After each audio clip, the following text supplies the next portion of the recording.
Hello friends, अभी हम लोग रुक्मिणी प्रकाशन से टेस्ट सीरीज नंबर 22 देखेंगे। और यूपी ट्रिपल एसएससी के लिए बहुत ही इंपॉर्टेंट सीरीज है। इसमें पूरे के पूरे 100 क्वेश्चन हैं, जिनमें से मैं जो मैथ के क्वेश्चन हैं और जो रीजनिंग के क्वेश्चन हैं उनका केवल आंसर बता दूंगा, और उसके फुल सोल्यूशन के लिए सेपरेट वीडियो है, आप उसको फॉलो कर सकते हैं। आइए देखते हैं क्वेश्चन नंबर 1। क्वेश्चन नंबर 1 हमसे ये कह रहा है, अशोक का उसके किस लघु शिलालेख में बुद्ध, शाक्य एवं अशोक नाम मिलता है? तो यह कहाँ मिलता है? यह मिलता है मास्की लघु शिलालेख में। मास्की लघु शिलालेख, ऑप्शन नंबर बी। मास्की लघु शिलालेख में उसका नाम क्या मिलता है अशोक का? बुद्ध, शाक्य एवं अशोक मिलता है। देखते हैं दूसरा नंबर, महावीर किस राजघराने में पैदा हुए थे? तो महावीर जो थे ज्ञात्रिक क्षत्रिय थे, option number B. Question number 3। Question number 3 में कोणार्क का सूर्य मंदिर नरसिंह देव प्रथम ने बनवाया था, वे किस राजवंश से थे? तो ये किस राजवंश से थे? ये थे शाही गंग राजवंश थे, option number B. Question number 4, Akbarnama के निम्नलिखित भागों में से किसे आईने अकबरी कहा जाता है? तो आईने अकबरी किस भाग को कहा जाता है? यह कहा जाता है तृतीय भाग को, ऑप्शन नंबर सी। आइए देखते हैं क्वेश्चन नंबर 5। मीर कासिम ने अंग्रेजों से संधि करके किन जिलों को अंग्रेजों को देना मंजूर कर लिया था? तो इसने किन जिलों को देना मंजूर किया था? तो ये किया था बर्धमान को, मिदनापुर को और चटगांव को। बर्धमान, मिदनापुर और चटगांव, यानी option number C. Question number 6, किस ईस्वी सन में मुस्लिम लीग ने एक अलग राष्ट्र का संकल्प स्वीकार किया था? तो मुस्लिम लीग ने जो अलग राष्ट्र का जो संकल्प स्वीकारा था वह था 1940, ऑप्शन नंबर डी। 1853 ईस्वी में लॉर्ड डलहौजी ने जो पहली टेलीग्राफ लाइन शुरू की वह किस किस के बीच थी? तो पहली टेलीग्राफ लाइन जो शुरू हो गई थी वह थी कलकत्ता और आगरा के बीच, option number D. Question number 8, Mahatma Gandhi द्वारा दक्षिण अफ्रीका में प्रकाशित की गई पत्रिका का नाम क्या था? तो जो दक्षिण अफ्रीका में इन्होंने प्रकाशित किया था उसका नाम था Indian Opinion, option number C. Question number 9, Shantiniketan की स्थापना किसने की थी? तो शांति निकेतन की स्थापना रविंद्रनाथ ठाकुर ने किया था, option number B. Question number 10, Gandhi ji के नाम के पहले महात्मा जोड़ा गया था, ठीक है ना, चंपारण सत्याग्रह के दौरान। चंपारण सत्याग्रह के दौरान गांधी जी के नाम से पहले महात्मा जोड़ा गया था। देखिए, जब गांधी जी 1915 में वापस आते हैं तो सबसे पहले ये चंपारण में सत्याग्रह करते हैं, फिर उसके बाद अहमदाबाद मिल मजदूर, फिर उसके बाद खेड़ा, ठीक है, ये इनका सीक्वेंस था। चलिए क्वेश्चन नंबर 11 में ये सीरीज है, इसको मिलाना है और कूट में आंसर देना है। तो देखिए इसमें क्या होगा कि जो डोडा बेट्टा है, ठीक है, इसमें जो डोडा बेट्टा है ये क्या है? नीलगिरी की पहाड़ियाँ, ठीक है, ये सही मिलाया गया है। और दूसरा क्या है? कंचनजंगा जो है यह हिमालय पर्वतमाला, ये भी सही है। और तीसरा जो होगा अमरकंटक, अमरकंटक जो है ये मैकाल की श्रेणियाँ हैं, और गुरु शिखर जो है अरावली पर्वत श्रेणी, यानी 1, 2, 4, 3, यानी ऑप्शन नंबर बन जाएगा हमारा 1, ठीक है। फिर देखते हैं क्वेश्चन नंबर 12। क्वेश्चन नंबर 12 ये है कि अन्नामलाई की पहाड़ियाँ इलायची की पहाड़ी और पालनी पहाड़ी मिलती हैं, यानी ये कहाँ मिलती हैं? तो ये सब मिलती हैं अन्नामलाई में, option number A. Question number 13, Bharat का ऑप्शन नंबर 13 हमसे ये कह रहा है भारत का अच्छी विस्तार कितना है? तो भारत का अंश में जो विस्तार है वो कितना है? तो ये है 8 डिग्री 4 मिनट उत्तरी अक्षांश से 37 डिग्री 6 मिनट उत्तरी अक्षांश, option number C. Question number 14 देखेंगे। 14 में यह है कि भारत में निम्नलिखित जलप्रपात एवं राज्यों के युग्मों में से कौन सा युग्म असत्य है? तो इसमें क्या असत्य है? तो 14 में क्या है? जोग जलप्रपात जो है ये कर्नाटक में है, लेकिन पापनासम हिमाचल प्रदेश में नहीं है, इसलिए यही सही होगा। धुआंधार मध्य प्रदेश में है और हुंडरू झारखंड में है। आइए देखते हैं क्वेश्चन नंबर 15। निम्नलिखित में से कौन सा एक उच्चतम पर्वत शिखर है? तो उच्चतम पर्वत शिखर नंदा देवी, कंचनजंगा, गाडविन ऑस्टिन और नंगा पर्वत में से गाडविन ऑस्टिन है, K2, option number C. Question number 16, पद हरित सकल राष्ट्रीय उत्पाद जोड़ देता है, तो यह किस पे जोड़ देता है? यह चिर स्थायी सस्टेनेबल विकास पर देता है, ठीक है। क्वेश्चन नंबर 17, किसी देश में पैदा होने वाली निजी आय में किसे शामिल नहीं किया जाता है? तो निजी आय में किसे शामिल नहीं किया जाता है? विदेशी ऋणों पर वर्तमान भुगतान। क्वेश्चन नंबर 18, मुद्रा का प्राथमिक कार्य कौन सा है? तो मुद्रा का जो प्राथमिक कार्य होता है वह होता है विनिमय का माध्यम, option number D. Question number 19, पहली राष्ट्रीय आय समिति का गठन किया गया था। तो पहली राष्ट्रीय आय समिति का गठन कब किया गया था? वर्ष 1949 में, option number B. Question number 20 हम लोग देखेंगे, भारत में सिंचाई के साधन हैं। तो भारत में जो सिंचाई के साधन हैं वो नहरें भी हैं, कुएं एवं नलकूप भी हैं और तालाब भी हैं, यानी ऑप्शन नंबर डी हो जाएगा ये सब। क्वेश्चन नंबर 21, मुख्य चुनाव आयुक्त को पदच्युत किया जा सकता है। कैसे हटाया जा सकता है मुख्य चुनाव आयुक्त को? उस प्रक्रिया द्वारा जो सर्वोच्च न्यायालय के न्यायाधीशों के पदच्युत के लिए संबंध में लागू होती है, option number C. Question number 22, Bharat ने समवर्ती सूची का विचार ग्रहित किया, यानी भारत में जो समवर्ती सूची है यह कहाँ से लिया गया है? तो यह लिया गया है ऑस्ट्रेलिया के संविधान से, ऑप्शन नंबर सी। फिर देखते हैं हम लोग क्वेश्चन नंबर 23। क्वेश्चन नंबर 23 में है, निम्नलिखित में से किस पर राज्य सरकार की अनन्य अधिकारिता है? अनन्य अधिकारिता राज्य सरकार की किस पे है? तो 23 में हो जाएगा सी, सेल टैक्स में या बिक्री कर में। ऑप्शन नंबर 24, भारतीय संविधान स्पष्ट रूप से प्रेस की स्वतंत्रता की व्यवस्था नहीं करता, परंतु यह स्वतंत्रता अंतर्निहित है किसमें? तो 24 में, अनुच्छेद 19(1) के अ में है, यानी ऑप्शन नंबर ए। फिर देखते हैं क्वेश्चन नंबर 25, वह राष्ट्र का प्रतिनिधित्व करता है परंतु राष्ट्र का नेतृत्व नहीं करता है, यह उक्ति निम्न में से किस पर लागू होती है? तो यह किस पे लागू होती है? यह राष्ट्रपति पे लागू होती है, option number B. Question number 26, milk of magnesia क्या होता है? तो मिल्क ऑफ मैग्नीशिया जो होता है मैग्नीशियम हाइड्रोक्साइड होता है, option number D. Milk of magnesia क्या होता है? मैग्नीशियम हाइड्रोक्साइड होता है। क्वेश्चन नंबर 27, निम्नलिखित में से किस विटामिन को हार्मोन माना जाता है? तो ये कौन सा होता है? विटामिन डी को हार्मोन भी माना जाता है। क्वेश्चन नंबर 28, ऑक्सीजन की उपस्थिति में ग्लूकोज के कार्बन डाइऑक्साइड एवं जल में ऊर्जा निर्मुक्त होने के साथ पूर्ण रूपांतरण होने को क्या कहा जाता है? तो इसे क्या कहा जाता है? इसे कहा जाता है वायु श्वसन या एरोबिक रिस्पायरेशन करते हैं, option number A. Question number 29 में वृद्धि हार्मोन स्रावित होता है। वृद्धि हार्मोन कहाँ से स्रावित होता है? तो ये होता है पिट्यूटरी ग्लैंड से, option number D. Question number 30, निम्नलिखित में से किस विद्युत चुंबकीय तरंग की तरंग दैर्ध्य अधिकतम होती है?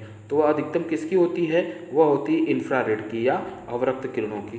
क्वेश्चन नंबर 31, आइए हम लोग देखते हैं क्वेश्चन नंबर 31 हमसे ये कह रहा है, दो संख्याएं एक तीसरी संख्या से क्रमशः 30% तथा 40% कम है, तो दूसरी संख्या पहली संख्या से कितने प्रतिशत है? तो यानी दो संख्याएं जो है वो तीसरी संख्या से, यानी पहली संख्या, दूसरी संख्या, तीसरी संख्या।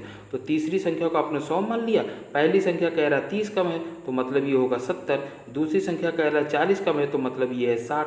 तो पूछा जा रहा है दूसरी संख्या पहली संख्या का कितने प्रतिशत है, यानी 60 जो है 70 का कितना प्रतिशत है? तो 60/70 और गुणा में कर देंगे 100, सिंप्लीफाई करेंगे आ जाएगा 85 सही, 5/7%, option number C. Question number 32 का जो सही आंसर होगा वह क्या होगा? वह होगा बी, ठीक है। और क्वेश्चन नंबर 33 देखिए, 33 में ये कह रहा है 30 परिणामों का औसत 20 है तथा अन्य 20 परिणामों का औसत 30 है, सभी परिणामों का औसत क्या होगा? तो 30 परिणामों का औसत 30 है ना, तो पहले 30 का जो 20 है औसत, तो उसमें 30 गुणे 20 करेंगे तो टोटल हो जाएगा 600 हो जाएगा। और फिर दूसरा क्या, अन्य 20 परिणामों का औसत 30 है तो दूसरे 20 परिणामों का औसत भी कितना हो जाएगा? 600। तो टोटल कितना हो जाएगा? टोटल हो गया ये 1200। और परिणाम कितने हैं? ये 30 परिणाम और ये 20 परिणाम, यानी 1200 को आप 50 से भाग दे देंगे, 0 से 0 कट गया और ये हो गया 5 दूना 10 और ये हुआ 5 चौके 20, यानी कितना गया? 24। तो 33 में हो गया आपका ए, ठीक है। फिर देखते हैं क्वेश्चन नंबर 34, निम्न संख्याओं में से सबसे छोटी संख्या बताइए। 34 में जो सबसे छोटी संख्या होगा वह होगा सी, ऑप्शन नंबर सी। फिर देखते हैं क्वेश्चन नंबर 35, वीडियो को पॉज करके आप लोग इसको सॉल्व करिए और नहीं तो सॉल्यूशन के लिए मेरा दूसरा वीडियो देखिए जिसमें मैंने मैथ और रीजनिंग सॉल्व किया हुआ है। क्वेश्चन नंबर 35 का जो ऑप्शन होगा वह होगा बी, ठीक है। फिर देखते हैं हम लोग क्वेश्चन नंबर 36। 36 में है छाती पर सांप लौटने का सही अर्थ क्या होता है। तो 36 में जो होगा वह क्या होगा, वह होगा ईर्ष्या होना, option number D. Question number 37, Ramcharitmanas में कितने सोपान या कांड हैं। तो 37 में जो होगा वह क्या है, 7, यानी ऑप्शन नंबर बी सही होगा। फिर क्वेश्चन नंबर 38, चीफ की दावत कहानी के लेखक कौन है। चीफ की दावत कहानी के लेखक कौन है। तो 38 में कौन है, यह है Bhishma Sahni, option number A. Question number 39, जिसे मरने की कामना हो उसके लिए एक शब्द है। 39 में क्या हो जाएगा, बी मुमूर्षा, या ऑप्शन नंबर बी सही होगा। क्वेश्चन नंबर 40, दुष्कर का विलोम क्या है। तो दुष्कर का विलोम क्या है, सरल, ऑप्शन नंबर सी। फिर देखिए ये इंग्लिश का एक पैसेज है, इसको पढ़ेंगे और आंसर देंगे।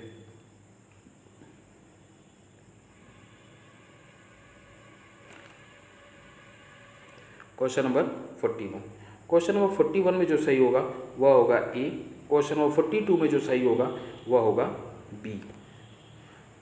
क्वेश्चन नंबर 42 में क्या सही होगा, होगा वह बी।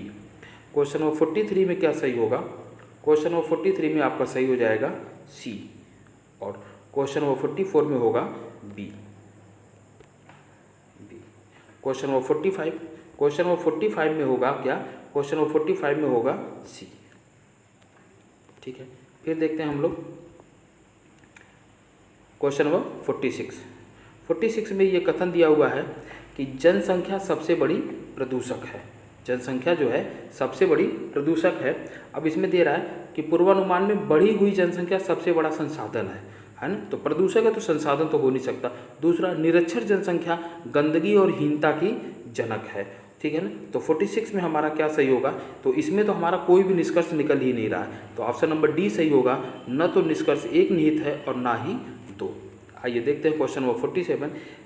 क्वेश्चन नंबर 47 में यह है, नीचे दिए गए श्रृंखला में अगली लुप्त संख्या ज्ञात करिए। ठीक है ना। तो इसमें क्या हो जाएगा, 47 में 2A11, फिर 2D13, फिर 12G17। तो इसमें क्या हो जाएगा, 47 में हमारा हो जाएगा, इसमें बी ऑप्शन हो जाएगा 48J23, है ना। देखिए इसमें 2 को है ना दुगुना किया जा रहा है, फिर 3 गुना किया जा रहा है, फिर हो जाएगा 4 गुना। तो 2 दूनी 4 और 4 3 12, अब 12 चौक 48। ठीक है। तो इस तरह से ये सीरीज बनाया गया है। फिर ये क्वेश्चन है 48, ABCD और E एक बेंच पर बैठे हैं। इनमें AB के बराबर में बैठा है तथा CD के बराबर में बैठा है। A और B, A जो है B के बराबर में बैठा है, C जो है D के बराबर में बैठा है, पर D E के साथ नहीं बैठा है, क्योंकि E बेंच के बाएं किनारे पर बैठा है, C का स्थान दाईं ओर से दूसरा है, और A, B और E के दाईं ओर है, पर A और C साथ बैठे हैं, तब A किस स्थान पर बैठा है। तो क्वेश्चन 48 में जो हो जाएगा वह B हो जाएगा, B और C के बीच में बैठा है। ठीक है।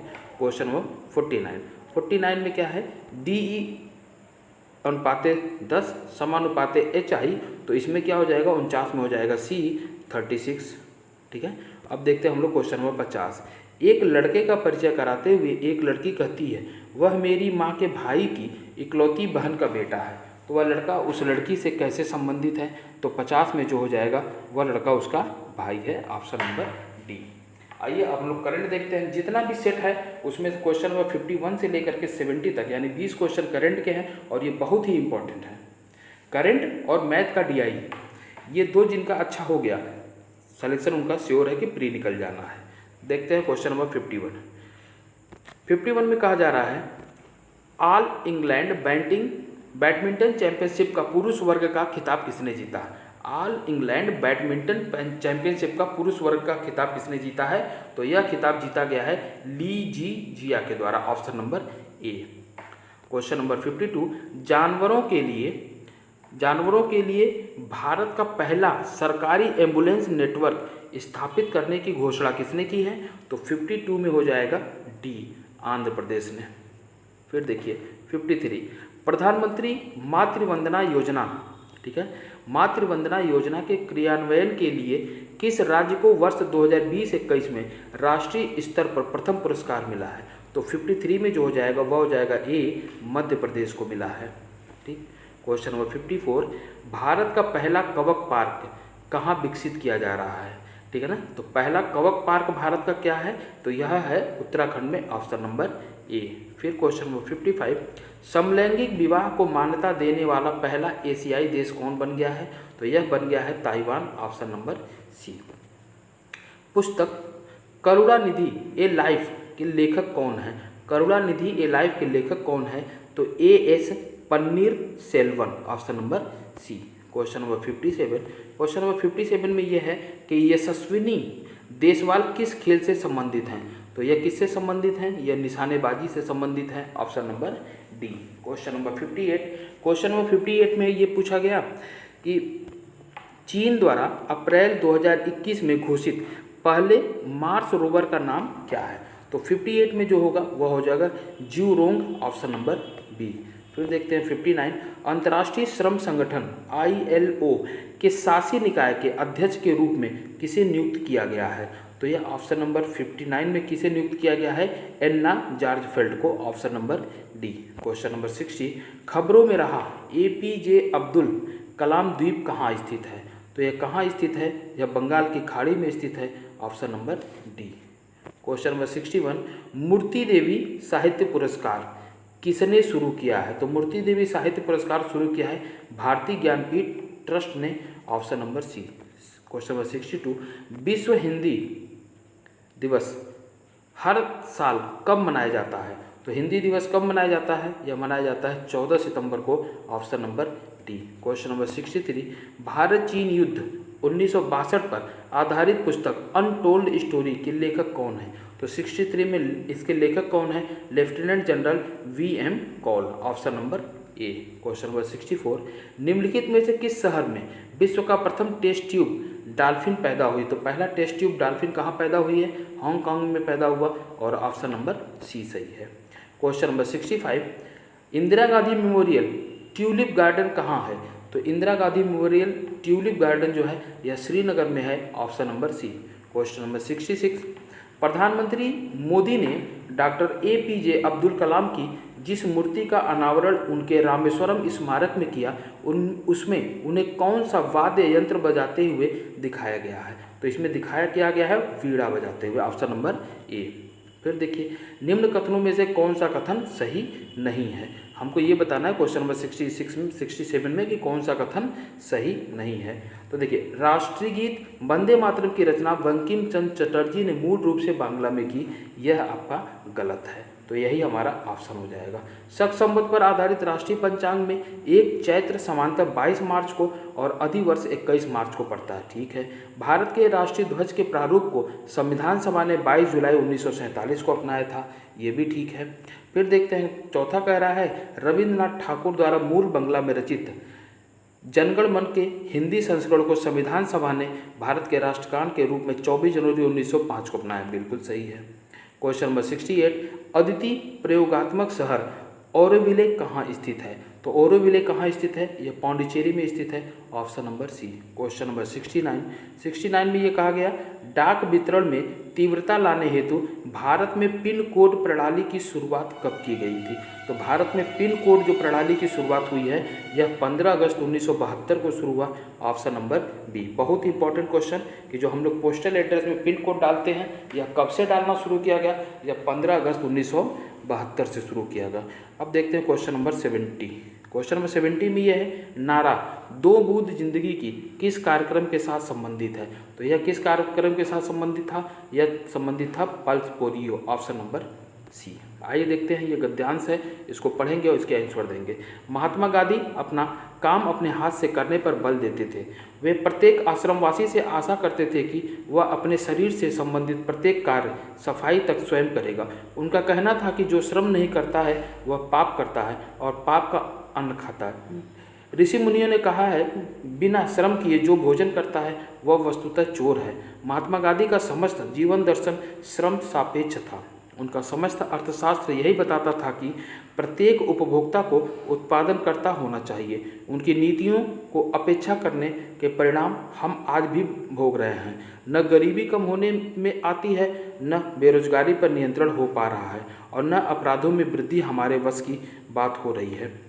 दक्षिण कोरिया वासियों ने श्रमदान करके ऐसे श्रेष्ठ भवनों का निर्माण किया है जिसे किसी को भी ईर्ष्या हो सकती है।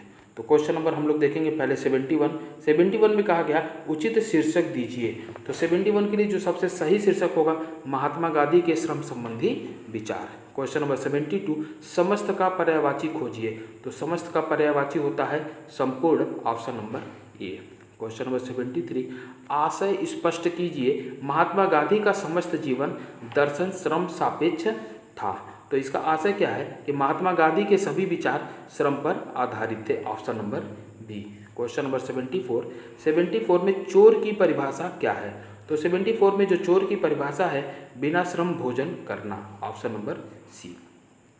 क्वेश्चन नंबर 75 गांधी जी पापी किसे मानते थे। तो 75 में गांधी जी पापी उसे मानते थे जो श्रम न करने वाले को, जो श्रम नहीं करता है उसे गांधी जी पापी मानते थे, ऑप्शन नंबर डी। फिर ये अगला पैसेज है, मैंने कहा आज आप केवल छमाही और सालाना परीक्षा लेते हैं, इसके बदले मासिक परीक्षा लेना शुरू कीजिए। यदि विद्यार्थी के लिए परीक्षा की कसौटी पर कसा जाना आवश्यक ही है तो परीक्षा का जितना विशेष परिचय उसे होगा उसका त्रास उतना ही घटेगा। अति परिचय से त्रास भी सहन करने योग्य बन जाता है। दूसरे कमज़ोर विद्यार्थियों को जगाने के लिए तथा उनकी कमजोरी का ठीक पता लगाने के लिए ली जाए। तीसरे, जिन विद्यार्थियों को विश्वास हो कि वे अपने विषय को जानते हैं उन्हें परीक्षा से मुक्त रखा जाए। विद्यार्थी स्वेच्छा से अपनी कमजोरी की जांच करने के लिए परीक्षा दें और उन्हें समझा दिया जाए कि जो अपनी कमजोरी की जांच नहीं करेगा उसे कमजोरी दूर करने का मौका नहीं दिया जाएगा। परीक्षा उन्हीं विषयों की ली जाए जो परीक्षा द्वारा जांचे जा सकते हैं। बाकी विषयों की परीक्षा को मुक्त रखा जाए और परीक्षा के समस्त विद्यार्थियों को पाठ्य पुस्तकें देकर उत्तर देने की स्वतंत्रता भी दे दी जाए। हम उनसे कह दें कि जो चीज़ याद न हो उसे पुस्तक में रख लें और फिर जवाब दें। जो जवाबी कह न सके वह किताब में से देखकर समझाएं। जवाब देते समय विद्यार्थी पाठ्य पुस्तक का कैसा उपयोग करता है इसी में तो उसकी परीक्षा है। ठीक है, फिर हम लोग देखेंगे ये क्वेश्चन नंबर 76। क्वेश्चन नंबर 76 में कहा गया अति परिचय से त्रास भी सहन करने योग्य बन जाता है। इस वाक्य का अर्थ बताइए। तो इस वाक्य का अर्थ है बार बार परीक्षा देने से बच्चों का परीक्षा के प्रति डर पीड़ा होती है, वह उन्हें विचलित नहीं कर पाती। ठीक है, ऑप्शन नंबर ए सही हो जाएगा इसका। फिर देखेंगे हम लोग क्वेश्चन नंबर 77 परीक्षा का उद्देश्य है। तो 77 में परीक्षा का उद्देश्य क्या होता है। तो परीक्षा का जो उद्देश्य होता है बच्चों को कमजोरियों का पता लगाना ताकि उन्हें दूर किया जा सके। क्वेश्चन नंबर 78 में है लेखक परीक्षा के प्रति उदारवादी और व्यापक दृष्टिकोण रखता है, यह गद्यांश के किस वाक्य से पता चलता है। तो 78 में होगा परीक्षा के समय विद्यार्थियों को पाठ्य पुस्तकें देकर उत्तर देने की स्वतंत्रता दी जाए, option number B. Question number 79 लेखक पाठ्य पुस्तक देकर उत्तर देने की स्वतंत्रता की बात करता है क्योंकि 79 में क्या हो जाएगा, इससे बच्चों की इस कुशलता और समझ का पता चलता है कि वे पाठ्य पुस्तक का प्रयोग कैसे करते हैं। क्वेश्चन नंबर 80 लेखक के अनुसार विषयों की जांच के लिए क्या होना चाहिए। तो क्या होना चाहिए, परीक्षा के अतिरिक्त और भी तरीके हैं, ऑप्शन नंबर बी। फिर देखते हैं हम लोग, ये एक चार्ट है, इसको रख के पहले बनाएंगे वीडियो को पॉज करके और सवालों का जवाब देंगे। ठीक है, आइए देखते हैं क्वेश्चन नंबर 81 में ये कहा गया विज्ञान के विद्यार्थियों की औसत संख्या का वाणिज्य विषय में विद्यार्थियों की औसत संख्या से अनुपात ज्ञात करिए। तो क्वेश्चन नंबर 81 में जो सही होगा यह सही हो जाएगा 7:4, option number B. Question number 82 वर्ष 2005-2006 के सत्र की अपेक्षा वर्ष 2007-2008 के सत्र में कला के विद्यार्थियों की संख्या में कितने प्रतिशत की वृद्धि हुई। तो 82 में हो जाएगा 27.27%, option number C. Question number 83 वर्ष 2006-07 में सत्र में विज्ञान विषय में विद्यार्थियों की संख्या का प्रतिशत ज्ञात करिए। तो 83 में हो जाएगा 34.61। फिर देखते हैं 84 वर्ष 2004-05 के सत्र की अपेक्षा वर्ष 2007-08 के सत्र में विद्यार्थियों की कुल संख्या में वृद्धि का प्रतिशत ज्ञात करिए। तो 84 में होगा 20.83%, option number D. Question number 85, सभी वर्षों में विज्ञान विषय में विद्यार्थियों की संख्या कितनी है? तो 85 में क्या हो जाएगा? ए 1750, ऑप्शन नंबर ए सही होगा। फिर ये दूसरा चार्ट है पाई, इसको हम लोग देखेंगे और रफ पे बनाएंगे और फिर सवालों के जवाब देंगे, ठीक है।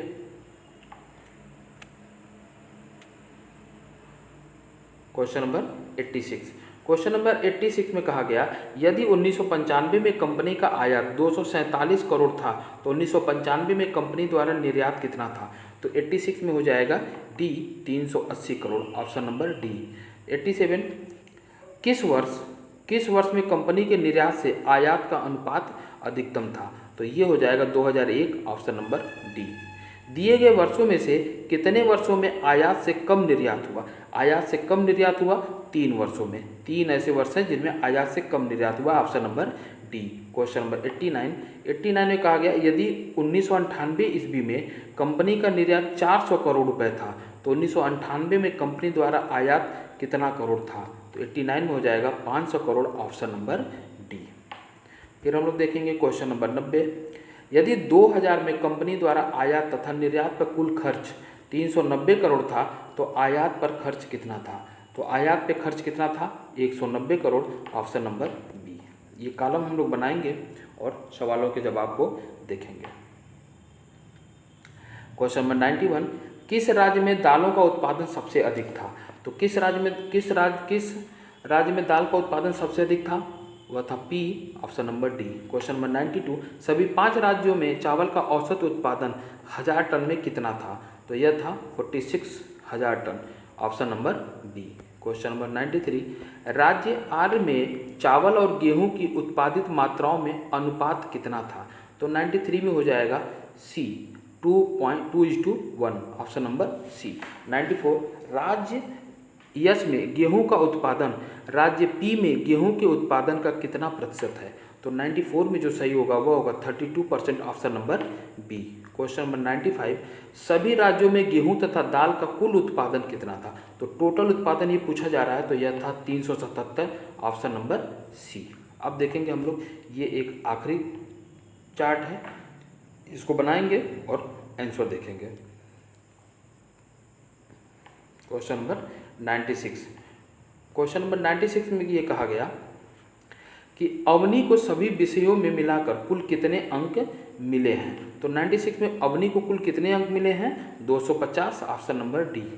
97 में सभी विद्यार्थियों को गणित में औसत कितने अंक मिले हैं? तो 97 में हो जाएगा बी 81, ठीक है। फिर हो जाएगा क्वेश्चन नंबर 98, सभी परीक्षा में रूमी का लगभग कुल औसत प्रतिशत कितना था? तो रूमी का जो औसत है वह है 78%, option number A. Question number 99, Devang का विज्ञान व अंग्रेजी में मिलाकर प्राप्त अंकों का उन्हीं विषयों में मिथुन को मिले अंकों से क्रमशः क्या अनुपात है? तो 99 में होगा 83:75, ऑप्शन नंबर सी। और ये आज का आखिरी सवाल, कितने विद्यार्थियों ने एक से अधिक विषयों में 75% से अधिक अंक पाए हैं? तो इसका क्या आंसर हो जाएगा? इसका हो जाएगा 3, ऑप्शन नंबर डी। तो इस तरह से हम लोगों ने सेट 22 ख़त्म किया और ये 30 सेट हैं, हम लोग 2 दिन के अंदर अंदर ये सब ख़त्म कर लेंगे। बाकी इसके पहले जो मैंने सेट कराया उसका डिस्क्रिप्शन में मैंने लिंक दे रखा है, आप उसको देख लीजिए। मिलते हैं हम लोग अगली वीडियो में, तब तक के लिए थैंक यू। और प्लीज़ मेरे चैनल को लाइक, शेयर और सब्सक्राइब जरूर करें। धन्यवाद।